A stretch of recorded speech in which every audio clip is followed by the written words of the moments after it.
Deus, que nessa noite nós venhamos entender que os teus sonhos são maiores do que os nossos, que os seus caminhos são mais altos do que os nossos, e que nós precisamos estar seguros de que o Senhor tem o melhor para cada um de nós. Em o nome de Jesus. Amém e amém. Antes de você se assentar, fala para quem está do seu lado: seu sonho está nas mãos de Deus. Pode tomar o seu assento. Aleluia. Glória a Deus. Quantos têm sonhos? Diga amém. Quantos esperam realizar os seus sonhos? Digam amém. Quantos sabem que o seu sonho depende da bondade e misericórdia do Senhor? Diga amém. Aleluia. É muito bom saber que nós não estamos sozinhos. Há alguém velando e cuidando de todas as coisas que nós precisamos. O negócio travou aqui. Toda vez que vem para pregar, esse trambolho trava. Sai dele. Viu? Está liberto, abriu. Glória a Deus. Glória a Deus. Sonhos, por algumas pessoas, alguns filósofos dizem que os sonhos, eles podem ser um meio de atrapalhar aquilo que nós precisamos viver em nossas vidas. Porque os sonhos, eles estão classificados como coisas que estão além do nosso poder. E nós sabemos que coisas que estão além do nosso poder, coisas que estão além daquilo que nós podemos fazer com nossas próprias forças, também pode ser chamado de milagre, amém? Porque nós não temos o controle. Nós não podemos fazer nada. Nós só podemos esperar, trabalhar, para que isso aconteça. Eu comecei perguntando quantos tinham sonhos. Todo mundo disse amém. Quantos acreditam que o seu sonho pode ser realizado? Amém. Quantos de nós efetivamente temos trabalhado para que os nossos sonhos se tornem reais? Quantos de nós temos movido as nossas vidas, a nossa fé, as nossas esperanças e expectativas para que os nossos sonhos se tornem reais? Não vou pedir para você perguntar para ninguém, porque você pode responder para você mesmo. O que você tem feito para que esse seu sonho, isso que está além do seu poder, isso que parece algo que nunca vai acontecer, aconteça? Aí você pode pensar, mas se está além do meu poder, está além do que eu posso fazer, eu não vou fazer nada, eu só vou ficar olhando o tempo passar. Dentro da Bíblia nós vemos histórias e histórias de pessoas que tiveram um sonho. E tanto na Bíblia quanto no nosso dia a dia nós observamos que quando tratamos de sonhos, quando tratamos de objetivos, quando tratamos de metas, por vezes isso se torna parte da nossa vida. E ainda que nós não estejamos vivendo, isso pode se tornar motivo de conversas, isso se torna motivo de oração, isso se torna razões de questionamento. Por muitas vezes, quando falamos aquilo que esperamos e aquilo que desejamos, os nossos sonhos saem desse patamar e se transformam em motivo de chacota, motivo de deboche, motivo de descrença. Mavana, vou usar você. Aquela vida, Mavana, que a gente sabe que nós estamos falando, daquela vida ruim que você teve. Quem diria? Quem ouviria um sonho de Mavana lá em Alegrete? Que ela seria médica hoje. Quantas pessoas ao ouvirem um sonho, às vezes chacotearam de Mavana? Logo você, o seu sonho, às vezes aquilo que você já conquistou. Quantas pessoas, às vezes, dentro da sua própria casa, olharam para você e falaram, você acha que com você vai dar certo? Tantas pessoas que podem dar frutos para chegar nisso e conseguir isso que você tem como sonho. não alcançaram, cheios de oportunidades, cheios de condições, cheios de situações que poderiam levá-los a viver aquilo que eles esperavam e não receberam nada, você acha que você vai receber? Quantos de nós já não ouvimos isso? E isso pode gerar duas coisas em nós: o conformismo com a realidade. É verdade. Ninguém vai me ajudar, eu não tenho como fazer, então, como muitos fazem, abortam os seus sonhos. Mas há uma segunda condição que pode ser gerada. Quando ouvimos os empecilhos, quando ouvimos as partes negativas, isso pode gerar dentro de nós o inconformismo de estarmos vivendo aquilo e nos fazer caminhar em um propósito para a concretização dos nossos sonhos. Eu não estou aqui, meu irmão, para falar para você desistir, pode ter certeza disso. Mas eu estou aqui para trazer a revelação da palavra do Senhor, que te direciona a viver a realização dos seus sonhos, a partir do momento que você compreender quais são os projetos de Deus para a sua vida. Amém? Quantos ainda querem viver os seus sonhos em 2025? Diga amém. Meus irmãos, essa é a noite que o Senhor preparou para tratar os nossos ombros, para que venhamos carregar esses sonhos até o final do ano, e se ele não der certo esse ano, 2026 será o ano. Amém? Abra sua Bíblia no livro de 1 Samuel, do capítulo 1, do versículo 1 ao versículo 18. É uma leitura um pouco extensa, vai estar aqui no telão, você vai colocar, Emily? Vai estar aqui no telão, você que trouxe a sua Bíblia, acompanhe. Vamos fazer a leitura toda, ela é um pouquinho extensa, então, por favor, preste atenção nesse texto. 1 Samuel, capítulo 1, do versículo 1 ao versículo 18. Houve um homem em Ramataim Zofim, na montanha de Efraim, cujo nome era Eucana, filho de Jeroão, filho de Eliú, filho de Tou, filho de Zufre, o Efrateu. Este tinha duas mulheres. Uma era Ana, diga Ana, e a outra Penina, diga Penina. Penina tinha filhos, porém Ana não os tinha. Subiu, pois, este homem da sua cidade de ano em ano, diga comigo, ano em ano, a adorar e a sacrificar ao Senhor dos Exércitos em Siló. E estavam ali os sacerdotes do Senhor, Ófine e Finéias, os dois filhos de Eli. E sucedeu que no dia em que Eucana sacrificava, dava ele porções a Penina, sua mulher, e a todos os seus filhos e todas as suas filhas.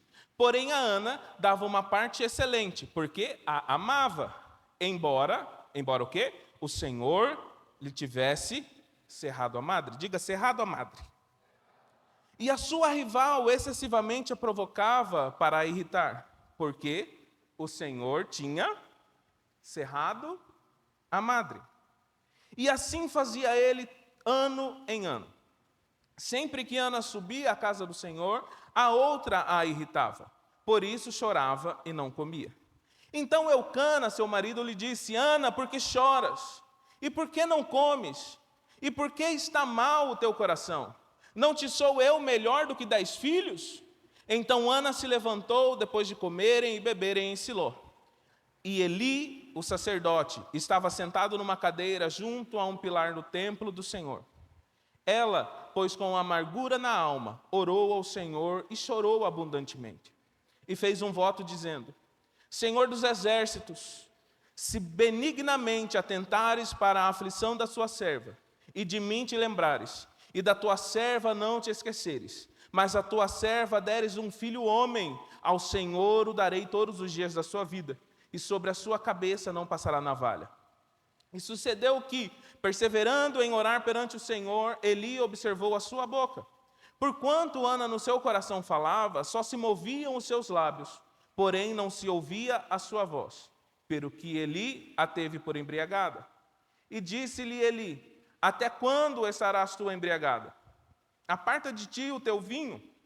Porém Ana respondeu: não, Senhor meu, eu sou uma mulher atribulada de espírito, nem vinho nem bebida forte tenho bebido, porém tenho derramado a minha alma perante o Senhor.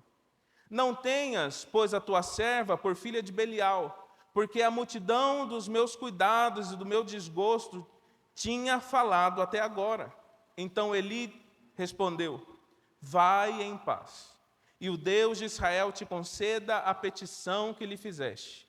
E disse ela: ache a tua serva graça aos teus olhos. E assim a mulher se foi o seu caminho, comeu, e o seu semblante não era triste. Antes de entrar na história, você percebe o final? Quando o homem de Deus dá a palavra a Ana, o que acontece?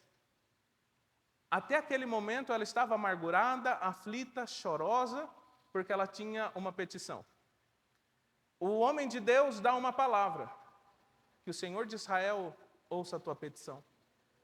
Ela recebe essa palavra, coloca isso dentro do seu coração, se levanta, e o seu caminho não é mais o mesmo.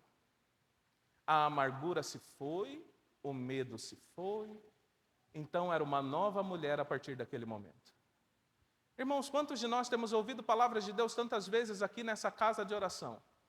E ao invés de recebermos, nós continuamos saindo reclamando, falando que não está dando certo, que nada vai bem, que ninguém olhou para mim, o pastor não orou por minha dificuldade, o irmão não perguntou se eu precisava de oração. A palavra já foi liberada. Quem não recebeu foi você. Comece a entender que o que flui daqui alcança a sua vida e pode mudar a história dos seus dias. Se você chegou aqui aflito, meu irmão, tenha certeza que há uma palavra de Deus direcionada ao seu coração essa noite. Não saia daqui aflito, saia daqui com o seu coração cheio de expectativas, porque o Deus de Israel continua o mesmo. Vamos para a palavra agora. Deixa eu só tomar água.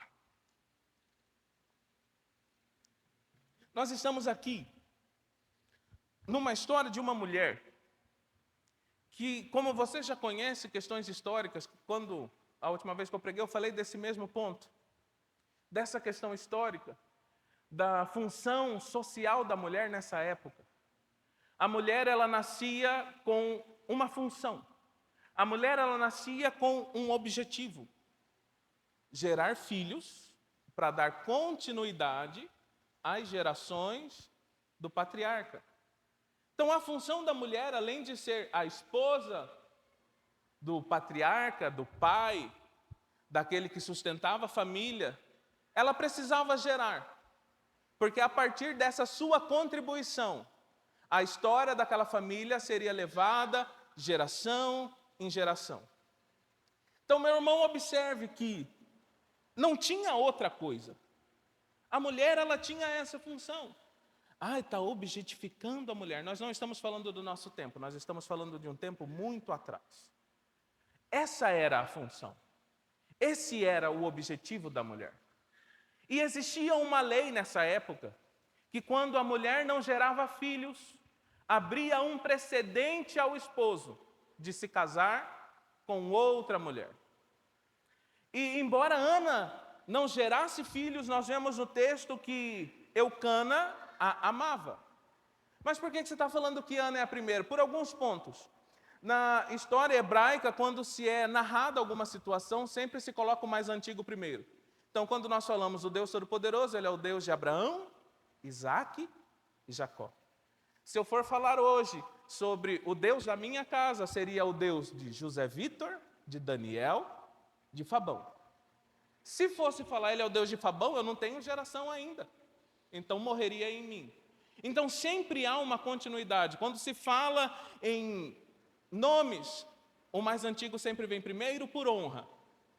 Então a história começa falando que Eucana tinha uma esposa chamada Ana. Então, entendendo esse princípio, Ana era a primeira. Se você continuar o texto, ele vai falar a outra a irritava. Então nós tínhamos a primeira esposa, Ana, que não cumpria o seu papel social, que não cumpria a sua função como mãe, como matriarca de uma família. Então isso abria um precedente de direito, um precedente legal, para que Eucana se casasse com outra mulher. Não sabemos quanto tempo Ana foi casada com Eucana e não gerava filhos. Mas o texto vai falar que então Penina tinha filhos e filhas. Quem sabe Ana passou tanto tempo da sua vida amargurada, subindo a casa do Senhor junto com Eucana todos os anos e nada dava certo. A sua oração era a mesma todos os anos. Eu preciso de um filho, eu preciso de um filho, eu preciso de um filho. E esse filho não veio. Eucana se casa com Penina. Nos primeiros anos, vem um bacuri. Mais um tempo, vem outro. Passa mais um pouco, outro. E outro. E Ana não tinha filho algum. Está parecendo Débora e Davi, um atrás do outro. E ali estava a história dessa família. E sendo construída a partir dessas gerações que estavam sendo geradas a partir de Penina. E o texto vai falar que por Penina ver que Ana não gerava, Penina a irritava. Quais seriam as irritações? Nem para ser mulher você presta, que nem para filhos gerar você gerou. Eu tenho filhos e filhas. Você não é uma mulher abençoada. Você isso, você aquilo. E Ana, todos os anos, ouvia isso.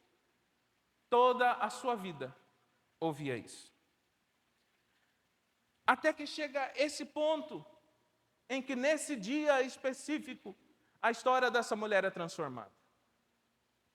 E se você observou no texto que eu pedi para você falar sobre Madre Cerrada, ele não foi colocado à toa, que nada dentro da Bíblia está colocado sem propósito. Por 2 vezes há uma declaração, porque o Senhor lhe cerrou a madre. Repita comigo, o Senhor lhe cerrou a madre. Não foi por acaso. Não é ao acaso que Ana estava vivendo aquilo. Perceba que em nossas vidas também pode ocorrer esterilidades em algumas áreas. Nas nossas vidas nós podemos experimentar a falta desse dom de gerar coisas e às vezes nós queremos compreender a razão, nós queremos entender o que está acontecendo e às vezes nós não temos resposta e começamos a questionar e paramos de viver as nossas vidas porque há uma esterilidade em alguma área que nós achamos que é muito importante, mas não conseguimos entender o porquê. Por vezes, o Senhor nos cerrou a madre. Por vezes, a esterilidade que nós estamos experimentando tem um propósito. E não é simplesmente para não ter, mas é para a glorificação do nome do Senhor. Imagine você nessa época em que essa função era tida como primordial da mulher. E as pessoas, ao olharem para Ana, começavam a se questionar.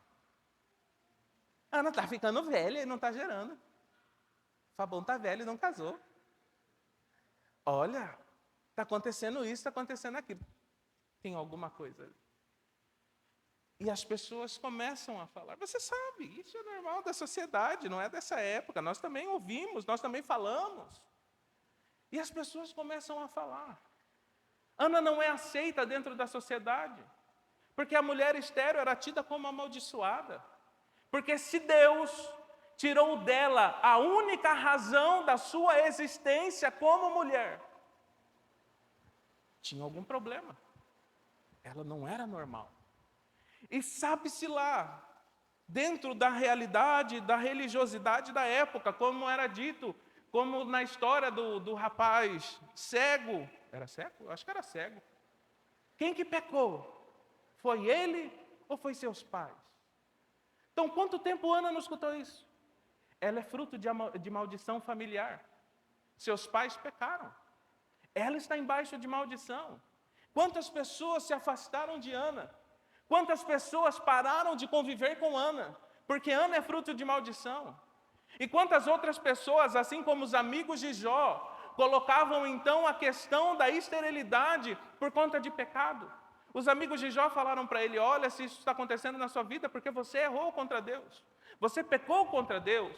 Você precisa voltar atrás e reconhecer o seu pecado e se consertar com Deus para a sua vida mudar. Quantas pessoas afrontaram e confrontaram Ana? Você está embaixo de pecado, você tem erro. Se não está dando certo é porque você errou. Então você precisa falar com Deus, você precisa mudar os seus caminhos. Quantos de nós já não ouvimos isso também? Ah, não está dando certo porque você está em pecado. Às vezes é mesmo, mas existem vezes é porque o Senhor cerrou a madre. Ana estava vivendo uma experiência que não tinha nada a ver com o seu nascimento, mas uma questão do propósito de Deus para a sua vida. Por vezes nós estamos vivendo coisas que nós queremos explicação, que não serão explicadas, porque estão inseridas no propósito de Deus. Jó morreu sem saber o porquê aconteceu tudo na sua vida. Não tinha explicação. Ele questionava e não teve respostas.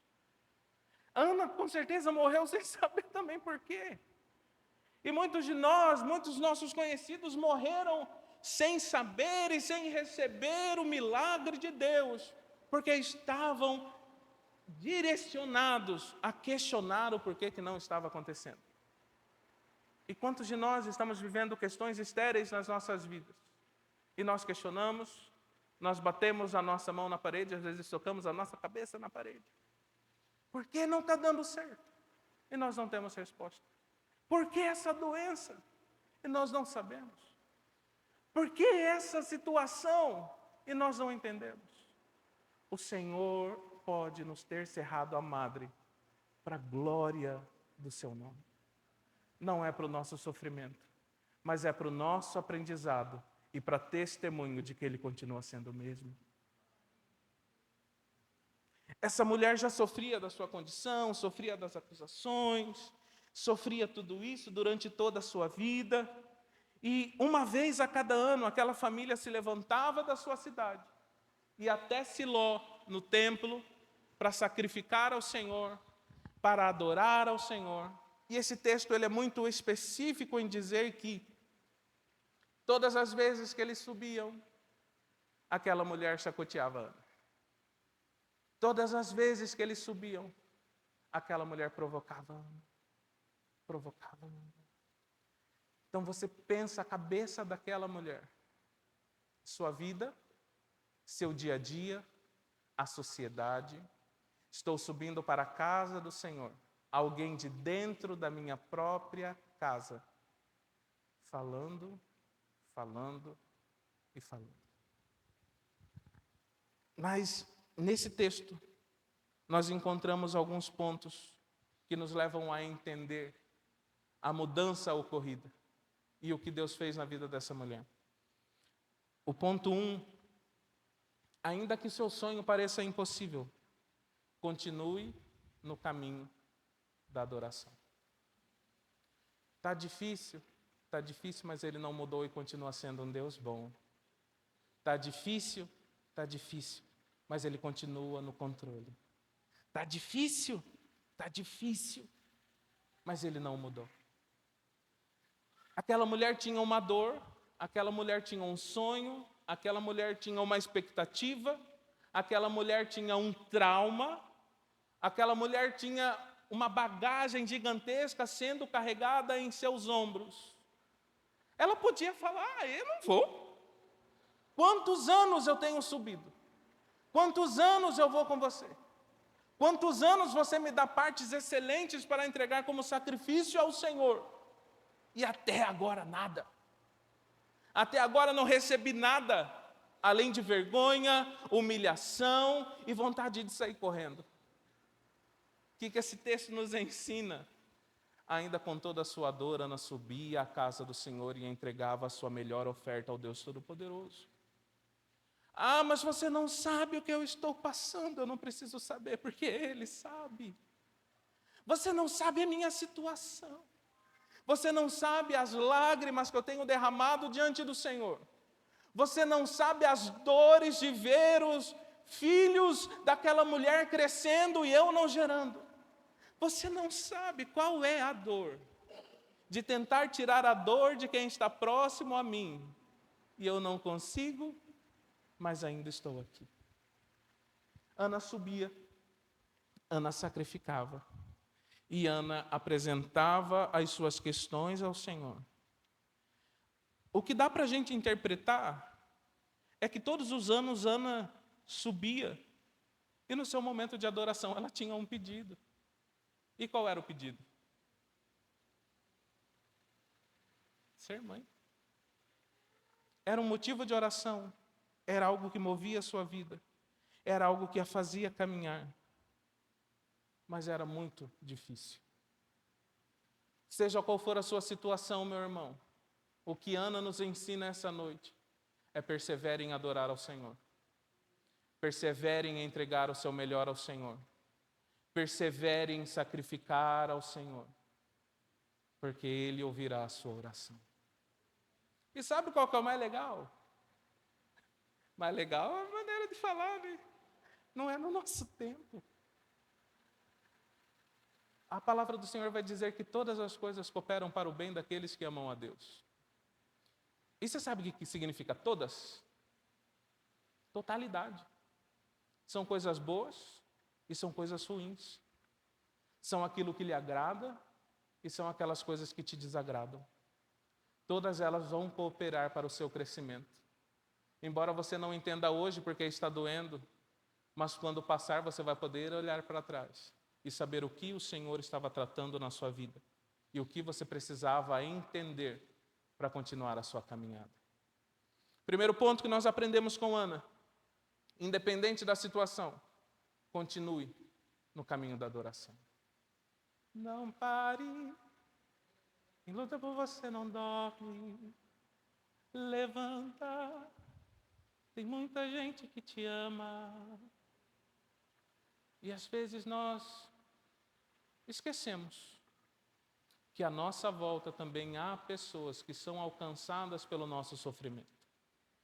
Ana, quando estava caminhando e subindo os seus dias de sofrimento, ela pensava na sua dor, ela pensava no seu sofrimento. Mas Eucana também sofria. Porque Eucana olhava tudo aquilo, falava: Ana, por que isso? Ana, eu sou um bom marido. Ana, eu tenho te sustentado. Ana, eu tenho te dado o melhor. E você não consegue enxergar isso. Porque isso também é normal do ser humano. Nós queremos fechar as nossas dores para nós mesmos. E nos esquecemos de quem está ao nosso redor. Mas continue a caminhada. Continue adorando. Porque o Deus de Ana continua sendo o nosso Deus também. O segundo ponto. Ana entende uma coisa: Deus é maior que o seu sonho. Fala para o irmão que está do seu lado: Deus é maior que o seu sonho. Ana entregava suas ofertas, Ana fazia o que ela tinha que fazer todos os anos, fazia o seu ritual, mas nesse dia específico, diante de toda a situação que ela estava vivendo, você vê no texto que ela se levanta e vai à casa do Senhor. Ela se levanta sozinha, ela não vai como família. Ana levanta e vai até o templo do Senhor e Ana faz uma oração. Versículo 11, você coloca, Emily, por favor? Ana faz essa oração: Senhor dos exércitos, se benignamente atentares para a aflição da sua serva e de mim te lembrares, e da tua serva não te esqueceres, mas a tua serva deres um filho homem, ao Senhor o darei todos os dias da sua vida, e sobre a sua cabeça não passará navalha. Antes desse dia, todos os anos quando Ana subia, isso é conjectura, tá, irmão? É um pensamento que dá para tirar de interpretação do texto. Todos os anos que Ana subia para apresentar os seus sacrifícios, a sua oração a Deus, pelo seu histórico, por toda essa construção social, por toda essa bagagem que ela trazia consigo, quando Ana chegava diante de Deus, como nós podemos interpretar a sua oração? Deus, eu preciso de um filho. Eu preciso de um filho para ser aceita pelas outras mulheres. Eu preciso de um filho para ser igual às outras mulheres. Eu preciso de um filho porque eu me sinto rejeitada, porque eu sou humilhada, eu sou tida como amaldiçoada. Por que você interpreta assim? Porque nós somos assim.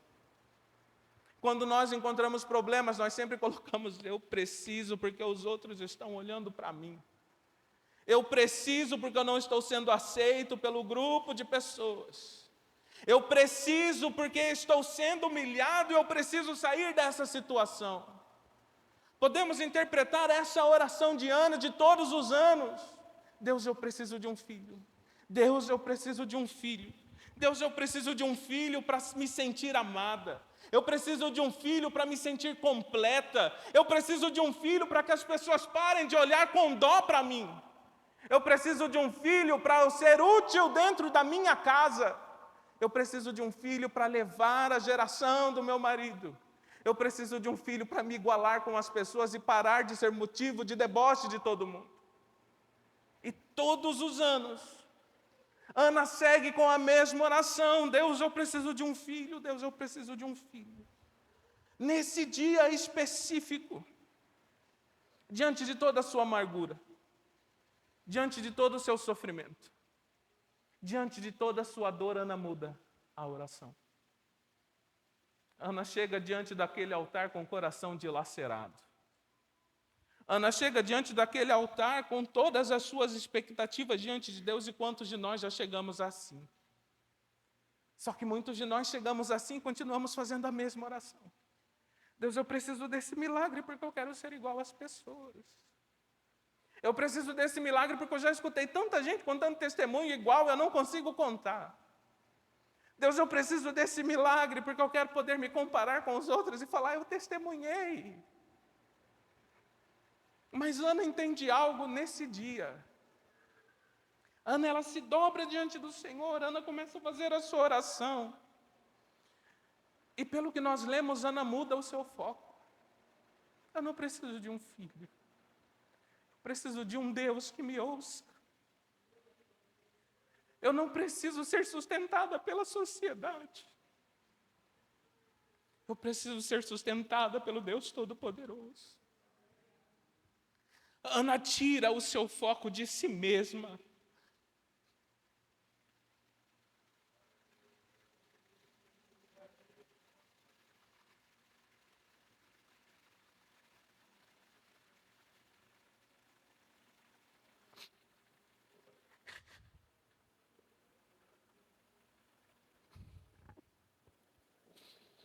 Ana olha para o Senhor e começa a fazer a sua oração: Deus, eu preciso do Senhor. Eu não preciso do milagre. Ana entende que Deus é maior do que ela precisa.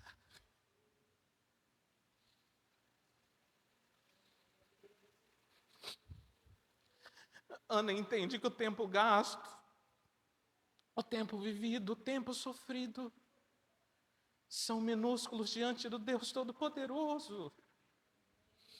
Ana chega diante de Deus e começa a falar: Deus, se o Senhor olhar para mim e me ouvir, se o Senhor se lembrar de mim, e o Senhor me der um filho, ele não será meu, ele será seu. Se o Senhor me der um filho, eu entregarei ele ao Senhor. A narrativa de Ana é transformada através de um entendimento. Um entendimento que está acessível a nós hoje. Deus é maior do que você precisa. Deus é maior do que o sonho que você tem sonhado. Deus é maior do que o milagre que você tem buscado. E às vezes os nossos olhos estão nos milagres e eles precisam estar em Deus. Às vezes você chegou aqui com o seu coração e a sua oração sendo a mesma de tantos anos. Senhor, eu preciso da cura. Senhor, eu preciso do milagre. Eu preciso da restauração. Eu preciso de uma resposta. E o que está sendo exposto diante de nós é que o Senhor espera que nós o busquemos por Ele, ser quem Ele é. Ele é a fonte. Você não precisa vir aqui buscar alguma coisa específica, você precisa vir aqui buscá-lo. Porque Ele sabe do que você precisa, Ele é a fonte do que você precisa, e Ele tem a resposta certa para a hora certa. Diana foi 1 ano depois, ela recebeu a resposta. Hoje nós podemos começar a fazer essa oração: Senhor, eu não preciso do milagre, eu preciso do Senhor. Mas isso não significa que o milagre acontecerá amanhã. Pode demorar um tempinho, mas será no tempo certo. Será no tempo certo. Essa mulher muda a sua oração, essa mulher muda as suas expectativas, essa mulher muda aquilo que ela tinha buscado, ela muda o seu foco. Ela entende que há um Deus maior do que aquilo que ela precisa e ela começa a buscar esse Deus. Eu não preciso de um milagre, eu preciso de um Deus. Eu não preciso de um milagre, eu preciso de um Pai. Eu não preciso de uma resposta, eu preciso de quem responde. Ana começa a fazer essa oração e Ana nos ensina essa noite que o nosso objetivo não deve ser o que o Senhor pode nos dar, mas é o Deus que dá. Desculpa do choro é que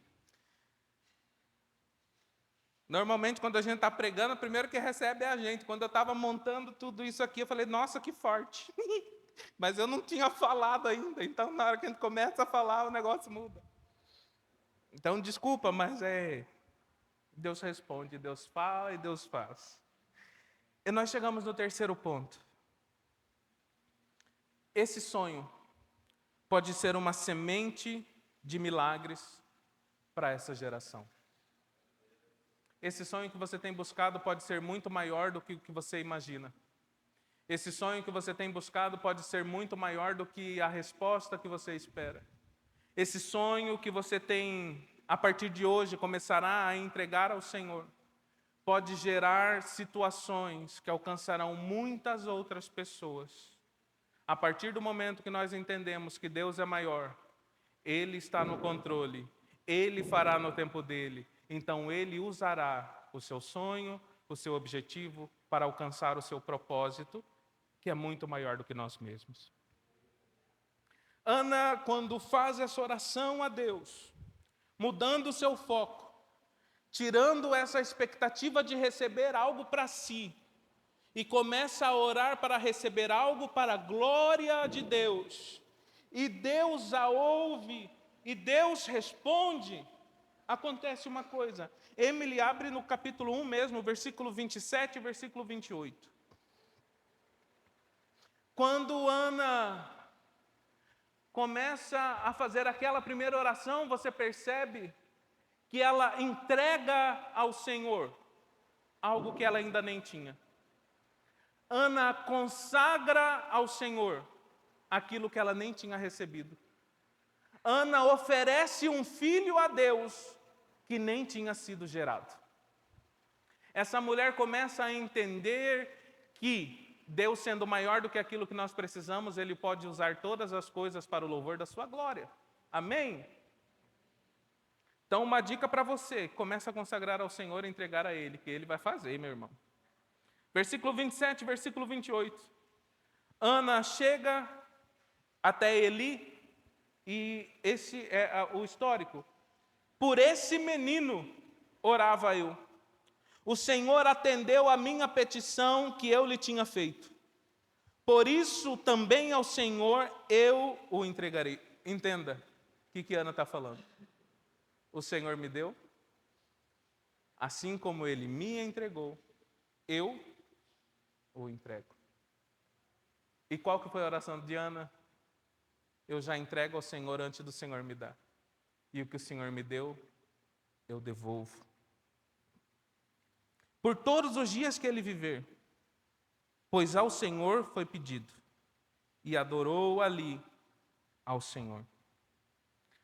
Ana entregou o seu maior sonho nas mãos de Deus. Ana entregou o seu maior sonho como uma semente na terra que mais produz. Deus.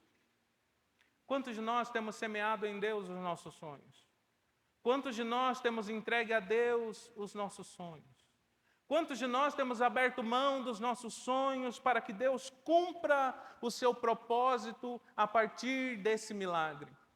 Quantos de nós temos entendido que conosco esse sonho vai ser fraco, finito e válido?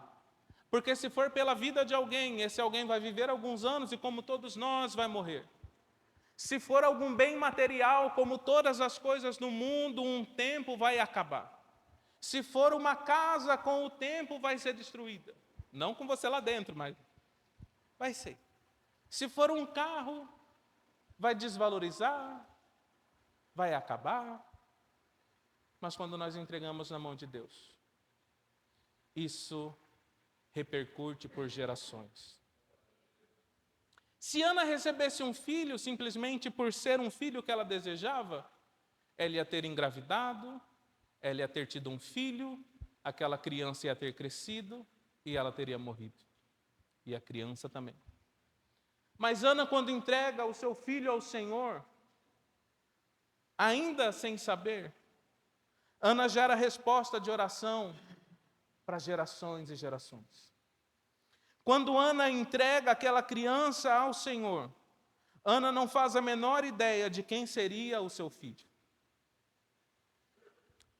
Samuel, quem foi Samuel? Samuel foi um profeta, Samuel foi um sacerdote, Samuel foi o último juiz de Israel, Samuel ungiu reis, Samuel deixou ensinamentos incríveis, Samuel transformou a história da sua geração e nos alcança até o dia de hoje, com a sua palavra, com os seus ensinamentos, com aquilo que Deus fez através da sua vida. Se Deus tivesse respondido à oração de Ana, eu quero um filho, aquilo ali seria uma bênção para alguém que viveria a sua vida e teria passado. Mas quando Deus direciona Ana a entender que há um propósito na realização dos nossos sonhos, aquela criança se transforma na ação do próprio Deus dentro da sua geração. Se o seu sonho for dado hoje, simplesmente pelos nossos pedidos, simplesmente pelas nossas orações, vai ser um momento de alegria, mas logo acaba. Mas quando nós entendemos o propósito de Deus para a realização dos nossos sonhos, Ele alcançará todas as pessoas ao nosso redor. A cura que você espera, o milagre que você espera, não será para a alegria da sua família e da sua casa, mas será um testemunho para uma geração perdida. A casa que você pode receber, se for simplesmente para você, com o passar dos anos, você já vai estar reclamando, essa casa nunca fica limpa, esse piso está feio, essa parede está descascando. Mas se for entregue a você a partir do propósito de Deus, ela pode ser um lar de salvação para muitas pessoas. Quando nós entendermos que os nossos sonhos, os milagres que nós esperamos, estão aqui para cumprir o propósito de Deus em nossas vidas, quando Ele nos entregar, o propósito será concretizado. Pessoas serão alcançadas. Famílias serão restauradas. A vida de pessoas será mudada. Mas nós precisamos, como Ana, essa noite entender: Deus, Ele é maior que os nossos sonhos.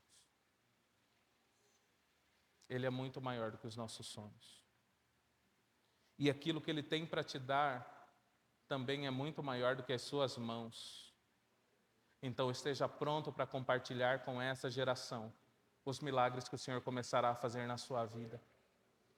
Coloque-se de pé no seu lugar, por favor.